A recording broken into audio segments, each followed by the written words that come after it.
Welcome to study PCS channel. सभी दोस्तों को नमस्कार। चलिए आज हम जो मेरा 66th बीपीएससी का मीन्स का जो आरटीआई कॉपी है उसके ऊपर मैं आज डिस्कस करूंगा कि किस टाइप का आंसर लिखा जाता है और किस प्रकार का आपको नंबर दिया जाता है। तो ये 66th बीपीएससी जो मैंने लिखा था उसके आंसर की है।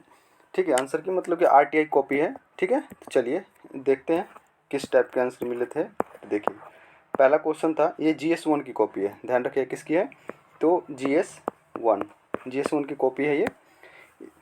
आगे आने वाले समय में आपको GS2 और आरटीआई जो ऑप्शनल के पेपर होते हैं उसको भी डिस्कस करेंगे हम। जैसे कि इस पहला क्वेश्चन था संथाल रिवोल्ट के बारे में था, तो मैंने क्या लिखा था, संथाल रिवोल्ट है।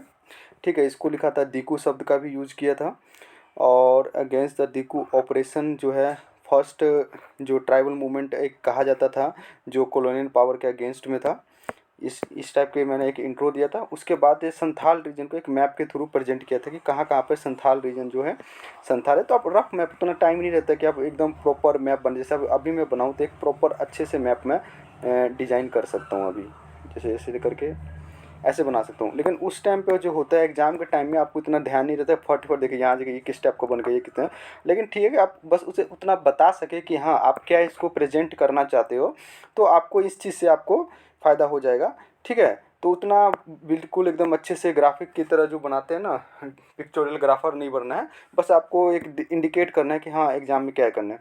फिर यहाँ पे एक नाम भी लिख देना है कि स्प्रेड ऑफ कुछ अच्छा सा कि क्या फिगर, जैसे मैंने एक मिस्टेक की थी, यहाँ फिगर लिखना चाहिए था लेकिन फिगर नहीं लिखा मैंने, तो यहाँ पे आप फिगर लिख के कह सकते हैं स्प्रेड ऑफ द संथाल, ये जैसे कि संथाली से लिखा है तो कुछ और भी pictorial graphic of Santhal movement ऐसे करके लिख सकते हैं। तो अच्छे अच्छे वर्ड यूज़ कर सकते हैं आप, जिससे कि आपको जैसे एग्जामिनर पढ़े तो आपको अच्छे मार्क्स दे सकें। तो ये सब मैंने किया था। उसके बाद एक फ्लो चार्ट बना दिया था मैंने कि ऐसे ऐसे राइज हुआ था, दो चेंजेस ऑफ कोर्स की चेंज कैसे कैसे कोर्सेज चेंज हुए थे ये सब बताया था। फिर उसके बाद ये जो ये बनाया था मैंने कि कोर्सेज क्या थे, थोड़ा सा क्लियर नहीं है कि इकोनॉमिक कोर्सेज थे, सोशल पॉलिटिकल कोर्सेज थे, रिलीजियस कोर्सेज थे, एडमिनिस्ट्रेटिव कोर्सेज थे। तो ये सारी चीज़ें मैंने यहाँ पे बताया था। फिर उसको हल्का हल्का एक एक दो लाइन में इन सभी चीज़ों को एक्सप्लेन कर दिया था कि रिलीजन कोर्स क्या था और कॉजेज ऑफ रिवोल्ट मेनली क्या था, तो इन सारी चीज़ों को कर दिया था। उसके बाद कॉजेज ऑफ रिवोल्ट कि इन रिवोल्ट का कोज क्या था, तो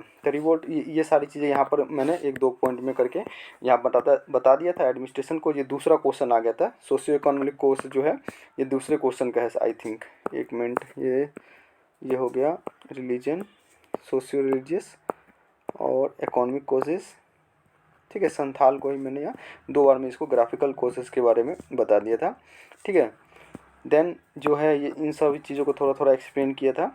मेरी राइटिंग थोड़ी गड़बड़ है, इस वजह से देखिए मुझे मार्क्स कितना मिला है, सिर्फ 19 मार्क्स मिला है। ठीक है, अगर 19 मार्क्स फिर भी ठीक है, लेकिन अगर आपके 24 से 30 के बीच में, 24 से 28 के बीच में अगर मार्क्स रहे 25-26 का, तो वो अच्छा मार्क्स आपका माना जाएगा। ठीक है, इसमें बहुत सारी चीज़ें होती। फिर ये चंपारण सत्याग्रह के बारे में है कि चंपारण सत्याग्रह में क्या क्या हुआ, तो इसके क्वेश्चन थे, तो इसको मैंने लिखा था। कुछ जहाँ आपको जैसे यूज कर सके, आप कुछ ग्राफिक में भी लिख सकते हैं, ये नहीं कि सिर्फ पॉइंट में ही लिख सकते हैं, जहाँ लगे कि आप पैराग्राफ में भी लिख सकते हैं और पॉइंट में, लेकिन कोशिश कीजिए कि पॉइंट में लिखे, तो पॉइंट में लिखने पे कि जो एग्जामिनर को चेक करने में आसानी होती है तो आपको नंबर ज़्यादा देंगे। ठीक है, चलिए नेक्स्ट देख लेते हैं।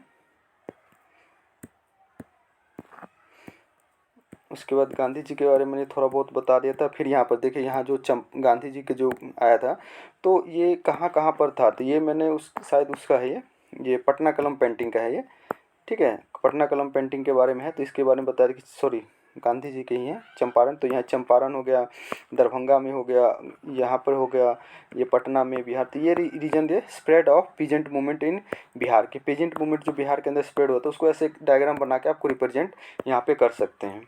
ठीक है, इसी ये हो गया। फिर चंपारण हो गया, उसके ये सारे पॉइंटें बता दी थी मैंने।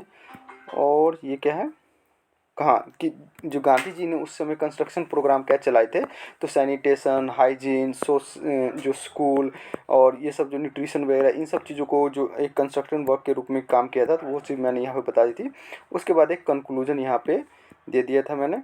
ठीक है, इसमें कितने नंबर दिए हैं पता, आई थिंक इसमें 23 नंबर दिए हुए हैं मुझे, जहाँ तक याद है कि 23 नंबर इसके अंदर दिए थे, 23rd नंबर इसके अंदर दिए हैं। कितने, 23rd।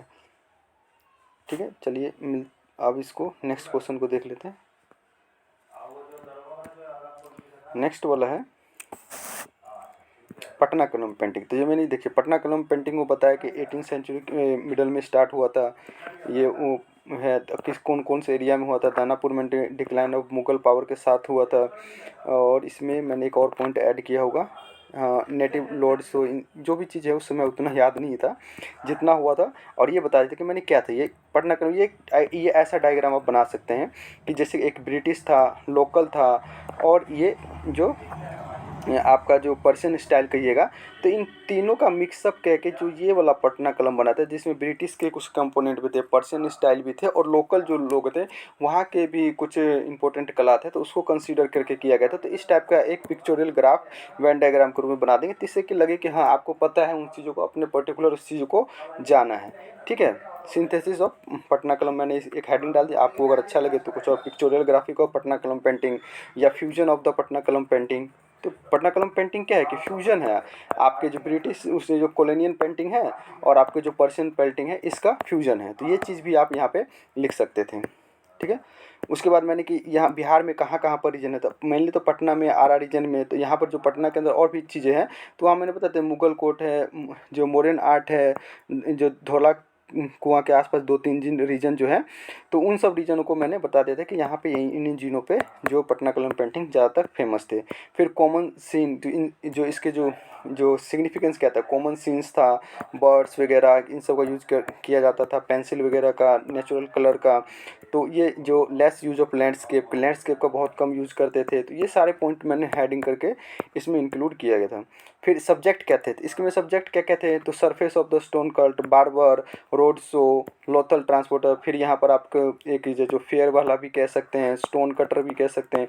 तो ये सारी चीज़ें अपने अकॉर्डिंग जितना भी आपको उस समय याद आए एग्जाम के टाइम में, उतना आप इनपुट यहाँ पे डाल सकते हो। ठीक है,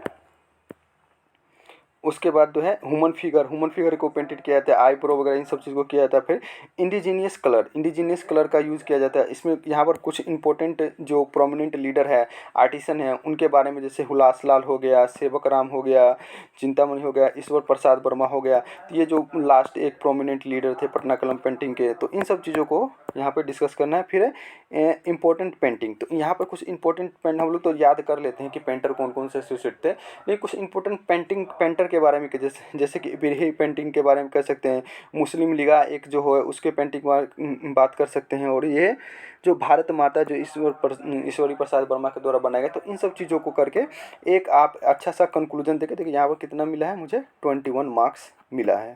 ठीक है, एक अच्छा माना जाता है। चलिए बाकी देखते हैं। ये स्टैट के क्वेश्चन है। स्टैट में मेरा एक क्वेश्चन मेरा मिस हो गया था, तो मेरे पहले क्वेश्चन के अंदर मुझे मिले हैं 24 के 12 नंबर का एक क्वेश्चन मेरा छूट गया था, तो इसमें 24 मिले हैं मुझे। ठीक है, 24 मिले, 12 नंबर का क्वेश्चन छूट गया था, 36 है। सेकंड जो स्टैट्स था उसमें मुझे पूरे 36 के 36 नंबर मिले हैं। ठीक है, देखिए चलिए आगे देखते हैं। उसके बाद है ब्रिक्स, ये करंट से रिलेटेड क्वेश्चन था। तो ब्रिक्स क्या है, तो जैसे इकोनॉमिकल, यहाँ मैंने देखो मिस्टेक किया है, यहाँ पर ये इकोनॉमिकल जो है इकोनॉमिक्स, ये तो इस शब्द को मैंने थोड़ा सा शेयर्ड है, तो इन सब चीज़ों की ये छोटी छोटी मिस्टेक जो है आपको अवॉइड करनी पड़ेगी। ये सारी चीज़ें जो है नंबर आपके काट लेते हैं, तो इन सब चीज़ों से ध्यान रखिएगा कि सिली मिस्टेक वगैरह बहुत हुए।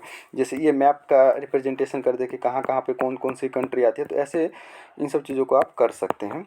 ठीक है, उसके बाद ये आ गया प्रोटेक्शन है, क्या है, वैक्सीनेशन डिप्लोमेसी है, ये सब चीज़ें उस समय चल रहा था, तो ये सब चीज़ें मैंने यहाँ इंक्लूड किया था। ठीक है, उसके बाद है इंसेंटिव ग्रोथ, ये हो गया।